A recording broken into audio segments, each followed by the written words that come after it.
سەرڕای بە سەرچوونی تەمەنی ئەنجومەنی پارێزگاکانی هەرێم و سەرکردنی کاری ئەنجومەنەکان لەلایەن دادگای فیدراڵی عێراقەوە، بەڵام تا ئێستا هیچ وادەیەک دیاری نەکراوە بۆ ڕۆژی هەڵبژاردننی ئەنجومەنی پارێزگاکان. ئێستا ئەندامانی ئەنجومەنی پارێزگای سلێمانی ناتوانن کاروباری هاوڵاتیان ڕایی بکەن و بە شێوەیەکی شکڵی و بێبوونی دەسەڵات دەوام دەکەن.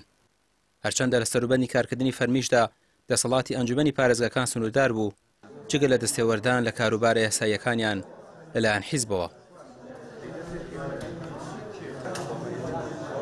حکوومەتی هەرێمی کوردستان خۆی ڕێگر و یعنی ڕێگری سەرەکی بووە لە جێبەجێکردنی یاسای ژمارە سێ، هەر خۆی نەیهێشتەوە. بۆ نمونە لە دەسەڵاتە پێشینەکانی ئەنجومەنی محافەزە ئەوەیە کە یەکەم ئیشی ئەوەیە میزانیەی پارێزگا پەسەند بکە. ئێمە لە پەرلەمانی کوردستانیش میزانە پەسەند ناکرێت، کەواتە نازانی یعنی ئەمە نایبنی چی نایبنی چه جۆرە حکومڕانیە کە ئەمە لەبەرەوە هۆکارەکان زۆرن لایەنە سیاسیەکان تەداخلاتی حیزبی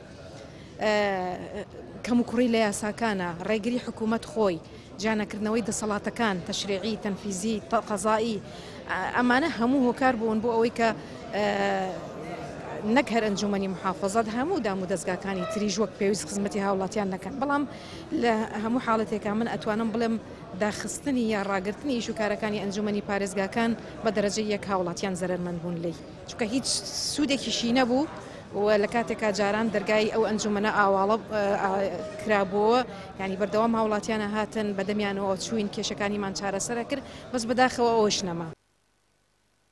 ڕێکخراوی کوردستان بۆ هەمووان لە سلێمانی دیدارێکی ساز کرد لەبارەی هەوڵەکانی کاراکردنەوەی ئەنجومەنی پارێزگاکان و ڕاپرسیەکان لە ناو ڕێکخراوەکان و خەڵکی لەسەر گرنگی کارەکانی ئەنجومەنی پارێزگاکان. ئەنجومەنی پارێزگاکانی هەرێمی کوردستان چوارچێوەیەکی یاسایی هەیە و چوارچێوەیەکی دەستوریە، یان لە دەستوری عێراق ئاماژە دەداوە بە بوونی ئەنجومەنی پارێزگاکان، لەبەرەوە ناتوانانی ئینکاری لێکرێ، ناتوانانی ئەم بابەتە فەرامۆشکەی. و هەرێمی کوردستانیش لە یاساکانی خۆیان یاسای بۆ دەرکردووە کە یاسای ژمارە 3 و یاسای ژمارە 4 ساڵی 2009. ئەمە لە ڕووی چوارچێوە یاساییەکە بوونی ئەم ئەنجومەنی پارێزگایانە گرنگیەکی زۆریان هەیە بۆ هاوڵاتی، بۆ جێبەجێکردنی سیستمی لامەرکەزی، بۆ گەیاندنی خزمەتگوزاری، بۆ کەمکردنەوەی گەندەڵی، بۆ شەفافیەت، بۆ زووتر گەیاندنی خزمەتگوزاریەکان بە هاوڵاتیان لە چوارچێوەی پارێزگاکانی خۆیانە. کۆمەڵی دادگەری پێش سەرکردنی کارەکانی ئەنجومەنی پارێزگاکان لە ئەنجومەنەکان کشایەوە. کۆمەڵ پێی وایە دامەزراوەکان دەبێت لە ڕووی یاسایی و شەرعیەتیان هەبێت و هەڵبژاردن لە وادەی خۆیدا ئەنجام بدرێت.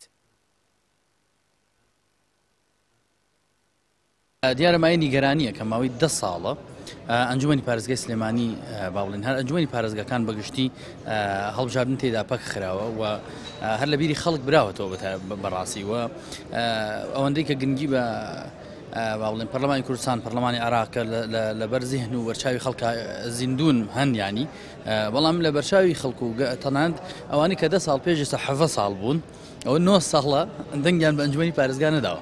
بۆیە ئەکرا ئەگەر ئەم جوڵەیە جێبەجێ بکرایەوە ئەنجومەنی پارێزگاکان لە کات و ساتی خۆیان هەڵبژاردننی بۆ بکرایە، ڕەنگە ئەو حیزبانی کە بەرپرسیارن لە کۆی ئەو سێکتەرانی کە ئیشی ئەنجومەنی پارێزگاکانە کە بە تەواوەتی ڕەفتی هەیە بە ژانی خەڵکەوە، حیزبێکە گۆڕم حیزبێکی تر دانم، کەسایەتێکە گۆڕم کەسایەتێکی تر دانم، بۆی ئەم دەرفەتە نەڕەخسێنراوە و ئەمەش مای نیگەرانیە بەڕاستی. پێویست بوو لە ساڵی 2010 هەڵبژاردننی ئەنجومەنی پارێزگاکانی هەرێم ئەنجام بدرایە، بەڵام بە بڕیارێک تەمەنیان تا ساڵی 2022 درێژ کرایە و لە ساڵی 2023 دادگای فیدراڵی عێراق بڕیاری درێژکردنەوەی تەمەنی پارێزگاکانی هەڵوەشاندە و کارەکانی هەڵپەسار، بەڵام هیچ وادەیەک بۆ هەڵبژاردننی ئەنجومەنی پارێزگاکان تا ئێستا دیاری نەکراوە.